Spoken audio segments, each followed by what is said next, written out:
Muy buenas tardes para todos, ¿cómo les va? Son las 15:02 minutos según esta pantalla. Bienvenidos a Esta Boca es Mía. ¿Se pusieron a pensar alguna vez cuán solos podemos llegar a estar realmente a la hora de enfrentar miedos, inseguridades, presiones? No, ¿qué me pasó? No. Pues me preguntan, ¿qué te pasó? Me pasó mirando la ceremonia de ayer. De mirar, a mí me emocionan estas ceremonias porque más allá del acierto o el error de cada uno de estos seres humanos que asumen desafíos tan importantes, no podía evitar verlos a la vez tan diminutos en su naturaleza, en su esencia, a la vez que tan grandes, ¿no? Yo me pregunto, ¿quién los acompaña en sus emociones más profundas, ¿no? ¿Qué puede llegar a sentir un presidente que se va? ¿Qué puede llegar a sentir un presidente que entra en el silencio más absoluto de su interior? No digo, por supuesto, que para el afuera, pero esos momentos de soledad que todos experimentamos en circunstancias particulares de nuestra vida, imagínense lo que debe ser eso. Y ya nada más por eso a mí me emocionaba. Capaz tengo que volver a la fluoxetina o capaz que soy flor de estúpida, como dicen los iranos, no sé. Pero a mí esas cosas me emocionan, de veras. No sé, a ustedes. Por favor. Creo que, a ver, más allá de que uno coincida o no coincida con la ideología, hay una cosa que es real. Una persona que deja un puesto tan expuesto tiene que tener sentimientos encontrados. O sea, la tristeza de dejar algo que hizo, lo que le quedó pendiente, lo que le quedó en el debe, lo que le hubiera gustado hacer, y el que toma lo mismo, porque tiene 3 pares de millones de ojos encima. Y bueno, yo creo que se debe sentir como con bastante presión. Digo, uno lo compara con escenarios más personales y uno sufre. Imagínate una persona pública tan expuesta a que hablen de sí en los diarios, en la prensa. Yo creo que a nivel humano deben tener mucho estrés, mucha carga de angustia encima, más allá de lo que tengan que demostrar. Yo creo sí que evidentemente lo que vos decís se amplía más cuando tenés jefes de Estado enfrentados a situaciones de grandes crisis. Yo qué sé, se me ocurre Churchill. Había que ser Churchill en aquel momento, ¿no? En Inglaterra, con una Inglaterra que se enfrentaba a una guerra con el nazismo que todo indicaba que ganaba el nazismo esa guerra, ¿no? Entonces, realmente son personas, yo creo que primero que nada tienen que sentir un orgullo muy especial, ¿no? Yo creo que el llegar a ser presidente de un país democrático como este es el más alto orgullo al que puede aspirar un uruguayo. Además, ayer especialmente se cumplían los 30 años, ¿no?, del regreso a la democracia, ¿no? O sea que era una fecha además particular, al punto que hubo, bueno, mención especial al primer presidente post-dictadura. Vos que sos periodista, Ele, ¿estos son cursilerías o también te puede pasar la emocionalidad, ¿no?, esa valoración a la hora de mirar una ceremonia de cambio de mando? Depende. Yo miré las ceremonias de cambio de mando desde que soy niña, desde que soy niña y desde que hubo ceremonias de cambio de mando en el año 85, y justamente lo recordaba el sábado, que por cuestiones de trabajo estuve conversando con el doctor Sanguinetti, y bueno, recordando lo del año 85, él dando su perspectiva ahí y yo recordando lo que veía como niña. Bueno, y luego lo que sucedió después.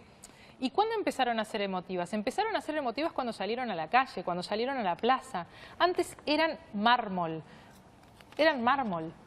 Y cuando salieron a la calle, para mí dejaron de ser mármol. Y me parece que ayer la emotividad estuvo mucho más en la despedida que en el recibimiento. Bueno, realmente vi mucha más emotividad y sentí mucha más emotividad en decirle chau, Pepe, adiós, Pepe, que en el recibimiento a Tabaré. Ese es un tema también. Yo lo sentí. A ver, cuando Tabaré ganó su primer mandato, su primer gobierno, también sentí una efusividad del pueblo uruguayo tremendo. Y en el año 85, sin poderlo analizar desde esta perspectiva, porque era muy niña, recuerdo lo que pasaba a mi alrededor y también.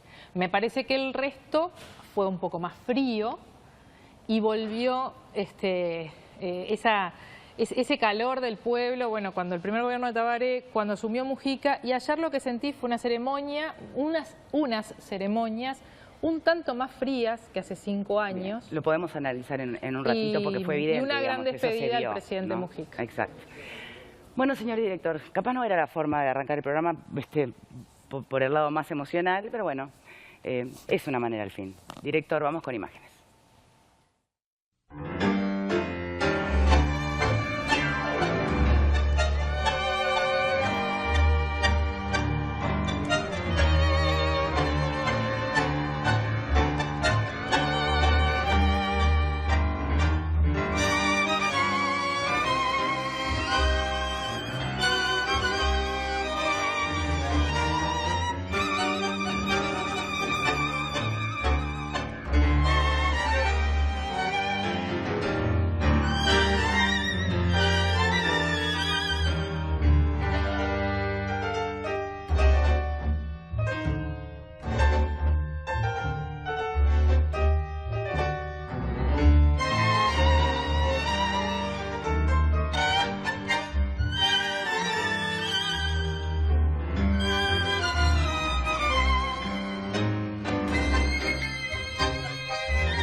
Recogidas las firmas por el señor escribano, el señor presidente de la República saliente, don José Mujica Cordano, entregará al señor presidente de la República entrante, profesor doctor Tabaré Vázquez, la banda presidencial, la que a partir de este momento lucirá como presidente de la República Oriental del Uruguay por los próximos 5 años.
Bien, y vamos a dejar de lado el hemisferio emocional para pasar al racional. Le doy la bienvenida a nuestros invitados. Nos acompaña Pedro Damián Diego, que es director de la agencia EFI para el CONOSUR. Gracias por estar aquí con nosotros. Encantado. Alfonso Leza, analista político, amigo de la casa. Muchas gracias por estar aquí.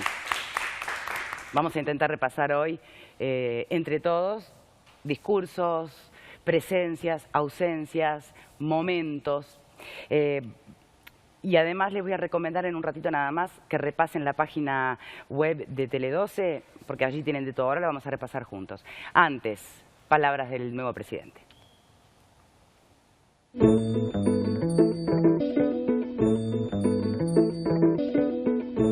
primeras acciones, el presidente remarcó la creación del Grupo de Trabajo por Verdad y Justicia, cuyo fin será la investigación de los crímenes cometidos en el marco de la dictadura. Aquellas personas u organizaciones que crean tener una propuesta mejor que la que hemos anunciado, por favor, que la presenten formalmente a Presidencia de la República para su debida consideración. También será prioridad, dijo, el Sistema Nacional Integrado de Cuidados, cuya finalidad es diseñar, promover e implementar políticas públicas destinadas a atender las necesidades de las personas en situación de dependencia. La instrumentación del sistema de cuidados será gradual. Se financiará con recursos fiscales y con recursos privados. En el primer año de su ejecución se invertirá el entorno de los 45 millones de dólares. Se creará el Sistema Nacional de Infraestructura, el cual priorizará la recuperación, mantenimiento y desarrollo de la red carretera y ferroviaria, así como puertos y aeropuertos. Con respecto a los medios, el presidente dijo que está casi pronto el texto del decreto reglamentario de la Ley 19.307, que regula la prestación de servicios de radio, televisión y otros servicios de comunicación audiovisual. Por otra parte, se formará un sistema integrado para la educación básica de 3 a 14 años. El objetivo es que para el año 2020 el 100% de los jóvenes de hasta 17 años esté en el sistema educativo y el 75% termine el ciclo de enseñanza media, apuntó. Y haremos una evaluación permanente de los resultados, esos que se vayan obteniendo, con el fin de introducir las modificaciones necesarias en el momento oportuno.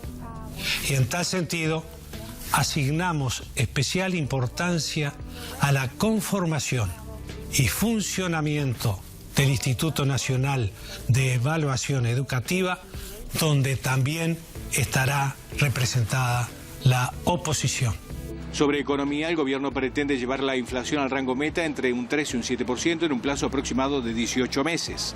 También se remitirá al Parlamento un proyecto que dispondrá que el pago de IRPF para aguinaldos y salarios se realice de manera separada al resto de las retribuciones para mejorar los salarios de los trabajadores, y un proyecto de ley para restituir el impuesto de primaria a las extensiones de tierras superiores a 300 hectáreas. Muy bien, Vero, buenas tardes. Buenas tardes, el gusto de saludarlos y la pregunta hoy para quienes nos están mirando en casa es: ¿nuevas medidas del gobierno te generan expectativas? Nos podés contar enviando un SMS al 1212 con la palabra Boca 1 por la opción sí y Boca 2 por la opción no. También estamos esperando tus comentarios a través de nuestro mail a estabocasmia@tele12.com y te podés comunicar a través de nuestro Twitter @estabocasmia12 o si lo preferís a nuestro Facebook estabocasmia12. También vamos a poder leer tus comentarios en pantalla. Para eso tenés que mandar un mensaje de texto con la palabra Boca, después dejas un espacio, luego tu mensaje y lo mandás al 1212. Bien, en instantes nada más vamos a ir a las medidas en concreto. Pero me gustaría una opinión de Alfonso Leza. ¿Cómo viste el acto puntualmente? Apenas hicimos referencia nosotros a que le faltó calor, tal vez, ¿no? Pensando en cómo habían sido los anteriores, o por lo menos en su asunción en el 2005. Bueno, el acto supongo es todo, la Plaza de Independencia y por la mañana el Parlamento. Bueno, tal vez le faltó el calor de otras veces, bueno, la gente se va acostumbrando, era domingo, es el tercer gobierno del frente. Me parece que estuvo dentro de lo esperable. A mí lo que me parece más relevante en los actos fue la presencia de la oposición, la actitud del presidente Vázquez de reconocer el primer gobierno de Sanguinetti de manera explícita, el saludo con los expresidentes, y eso que no es tan común en todos los países, y mucho menos en estos tiempos, o por lo menos en algunos países de la región, que es que se puedan sentar todos los presidentes, aunque sea de partidos totalmente distintos y opuestos, a de algún modo festejar juntos eso tan importante que son los 30 años de democracia ininterrumpida, que me parece que es lo más relevante de todo, más allá de las expectativas, de lo que viene, que es fundamental para el futuro. Pero bueno, para quienes sobre todo tuvimos debimos crecer en la dictadura, empezar a hacer el periodismo de dictadura, sabemos lo que significa 30 años ininterrumpidos de democracia, en los cuales no hubo ninguna amenaza a esa continuidad.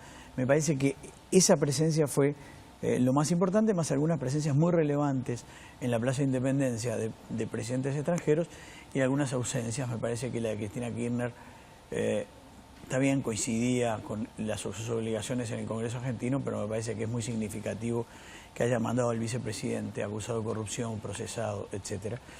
Y las ausencias, la ausencia... ¿Cuál es el mensaje ahí? Yo creo que no es bueno. En criollo, ¿cuál sería el mensaje? No es un buen mensaje, ¿no? Que mande a la asunción de Tabaré Vázquez a una persona que está tan cuestionada y por la propia justicia, que ella no la quería, no lo quería presente en el Congreso. Cuando ella hablaba, lo manda para acá.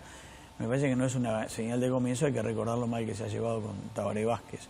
Me parece que ahí no hay mucho para esperar mientras coincidan estos dos gobiernos. Y las ausencias, la más significativa, la de Maduro, se sabe, están unos problemas tremendos. Su presencia además probablemente le iba a generar algún tipo de problema acá al propio gobierno uruguayo. Y la más sugestiva me pareció la del presidente de los Estados Unidos. No sé si simplemente un resfriado explica su ausencia. También me llamó la atención lo de Evo Morales, que estuvo hasta el día anterior prácticamente y no pudo quedarse un día más. Digamos, para hacer un primer... Bien, hablando de vudú, claramente abucheado por todos los presentes en la plaza. Ahora, yo no sé si... eso iba a preguntarle al director de la agencia. ¿Al rey emérito lo abucharon? Eso se vio por televisión, que lo abuchaban. Bueno, yo estaba en la plaza. A mí no me pareció que al rey Juan Carlos le abuchearan. Lo que pasa es que había ahí un problema de organización, que es que a medida que el presentador del acto iba nombrando las personalidades que tenían que ir consecutivamente accediendo al estrado, pues las personas iban mostrando su parecer sobre esos personajes. En algunos, o sea, que le correspondía, iba para alguien más ese abucheo. Yo pienso que es que cuando se nombró la persona del rey Juan Carlos, él subió y luego después siguió el presentador nombrando otros nombres, pronunciando otros nombres, y alguno de esos nombres, en coincidencia con la subida del rey, se le abucheó. Pero yo no vi que cuando se pronunció Juan Carlos de España el público abuchease. Yo no lo escuché, de verdad. No, lo que te veía era que mientras él estaba en el estrado... Lo que quiero decir es que había una disfunción entre el anuncio de quiénes debían subir con el momento en el que estaban subiendo. Y esa disfunción yo creo que dio a alguien a pensar que se le abucheaba al rey Juan Carlos cuando él subía. Pero yo creo que se le abucheaba a la persona que estaban nombrando cuando él subía. Bien, yo ahora, esto es un pedido a producción, si encuentran el huequito para hacerlo. No me acuerdo cuál era el orden, quién venía después del rey Juan Carlos, como para saber a quién le habrían correspondido los abucheos. Para salir de... Es un país republicano donde en general no gusta la presencia de un monarca, y menos un monarca con los cuestionamientos que tiene el rey Juan Carlos. No me parece para nada descabellado, no estoy hablando de si está bien o si está mal y si es respetuoso o no, que el público en la plaza haya abucheado al rey Juan Carlos. Lo digo para aclararle, porque acá el colega es español y digo, más o menos la realidad de la gente que estaba allí en la plaza, seguramente no le gustaba la presencia del rey Juan Carlos, sabiendo también la gente que estaba allí en la plaza. O sea, a ver, para Alfonso. Hubo un tímido abucheo. También debo decir, de pronto contradiciendo un poco, en materia histórica, las anteriores veces que estuvo el rey fue ovacionado. Porque el rey fue una figura fundamental en la transición uruguaya. Fue el primero que hizo salir, reunió a todos los miembros proscriptos de la oposición. Y cada vez que vino, cuando vino a la primera asunción de Sanguinetti, fue ovacionado en la plaza. Alfonso, y varias veces fue ovacionado. público de la plaza del 85. Pero también las veces posteriores. Yo no creo que haya un problema si hubo un problema con el rey, no creo que haya sido un problema de porque no se quiere a los reyes, me parece que todas las veces que vinieron, sino en todo caso por los hechos más recientes y las acusaciones más recientes. Yo estuve, si me perdonas, coincidiendo con la estancia real, hubo un acto muy entrañable en la Embajada Española, la víspera del relevo en la presidencia. En ese acto estuvieron las personas vivas que salían en una foto del rey Juan Carlos en el año 83 en la Embajada, que están vivas, entre ellos Sanguinetti, entre ellos el presidente Valle y entre ellos el también expresidente la calle. No, la calle no estaba, pero no estaba, no estaba en la foto, digamos. Estaba en aquella reunión, pero no estaba en la foto. Otro expresidente que estaba en la reunión y estaba en la foto. En esa también estuvo una persona que atentaron contra él por ser opositor. Carlos Julio Pereira. Efectivamente. Y en esa reunión todos los que estaban y que permanecen vivos agradecieron al rey que se involucrara en un momento de dictadura en la defensa de los valores democráticos, teniendo el gesto de llamarles a todos y reunirse con ellos en la Embajada de España, en plena dictadura. Bueno, faltaban 2 años para salir de la dictadura, estamos hablando del año 83, pero yo creo que eso es un gesto que desde luego despeja cualquier sospecha de falta de conexión del rey Juan Carlos con la realidad del Uruguay. Yo, por lo que sé y por lo que he visto estos días, tiene al país no solo en la cabeza sino en el corazón, por distintos motivos. Yo solo también hubo manifestaciones por el tema Venezuela, aún sin la presencia de Maduro. ¿Llegaron a ver? A favor y en contra. ¿Llegaron a ver? Nada, ¿no les provoca nada? No, yo quiero... No, lo de Venezuela me parece que sí, que... A ver, déjame... O te lo pregunto diferente. ¿Qué hubiera pasado si hubiera venido Maduro?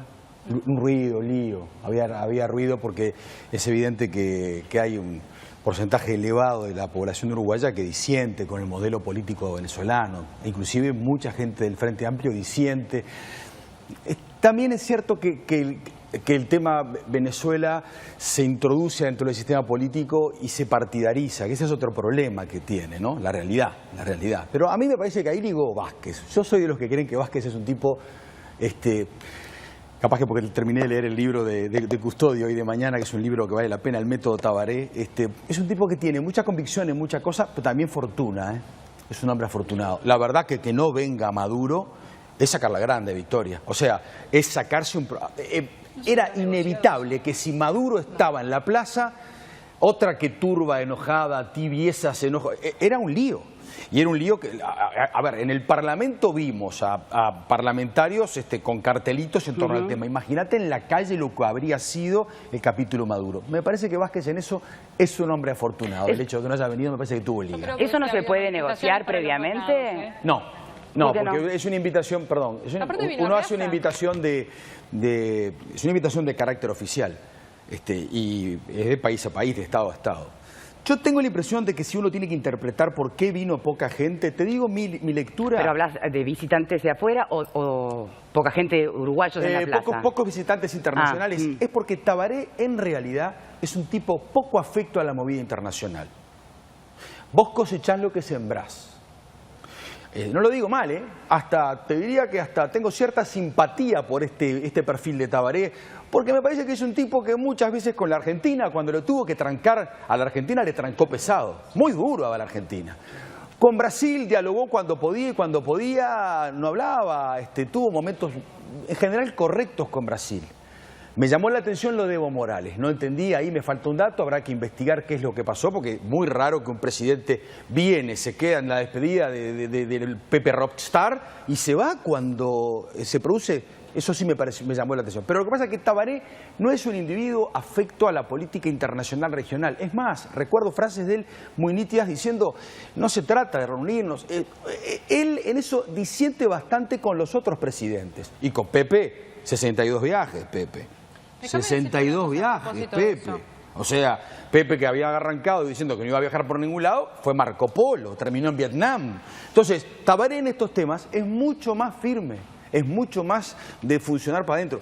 A mí me gusta. Déjame decir una cosa. Yo, más firme, en realidad es su posición. ¿No? Sí, claro. Yo no creo que sea una cuestión de firmeza o no firmeza, viajar o no viajar, o tener una política internacional de más contacto, de menos contacto. Pero a propósito de eso, hay una cosa que es clave. Yo conversaba con un historiador que habla, o tiene, por lo menos, le interesa mucho el tema artiguista, y le interesa mucho el tema artiguista, el tema de la Federación, de la Confederación y de la Patria Grande, que es uno de los postulados principales del ideario artiguista, Y ayer Tabaré, que hizo un recorrido fenomenal de principio a fin por el ideario artiguista, no habló de la Confederación, no habló de la Patria Grande. Cosa a la que sí Pepe, a la que sí Mujica habló en todo su gobierno, fue, digamos, de los principales puntos del ideario artiguista al que él se aferró y que además lo practicó porque cree en eso.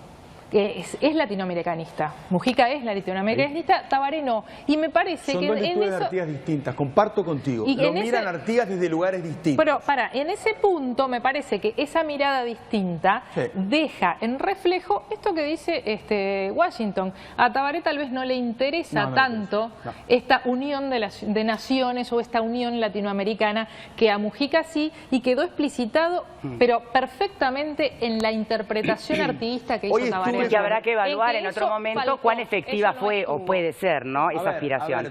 Te hago un apunte nomás chiquitito. Y después déjeme pasar a otra cosa. No, perdón, pero lo que te digo es, por ejemplo, con la Argentina, ¿qué va a hacer Tabaré? Tiempo.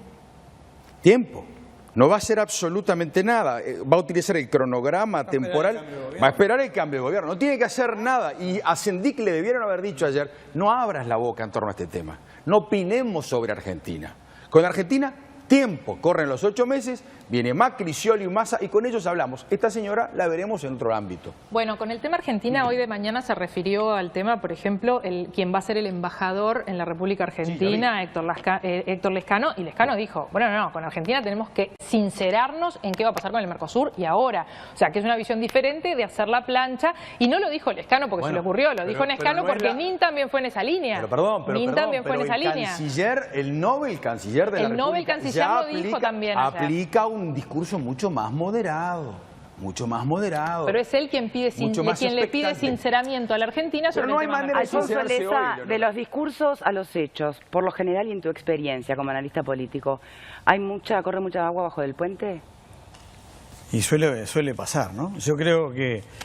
No me refiero necesariamente a las promesas cumplidas o no cumplidas al final del mandato de cada presidente. Lo que pasa es que hay que verlo con ejemplos, ¿no? Por ejemplo, en el caso de Mujica, que ha cautivado al mundo con su austeridad, su forma de vida, su honestidad, respecto a los compromisos, digamos, concretos, prácticamente no hizo muy poco.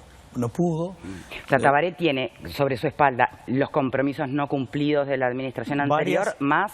Lo que pasa es que varios de los compromisos que... Yo creo que el planteo general, así en general, que hace Tabaré, la mayoría de las cosas que hace, me parece que son realistas, me parece que son...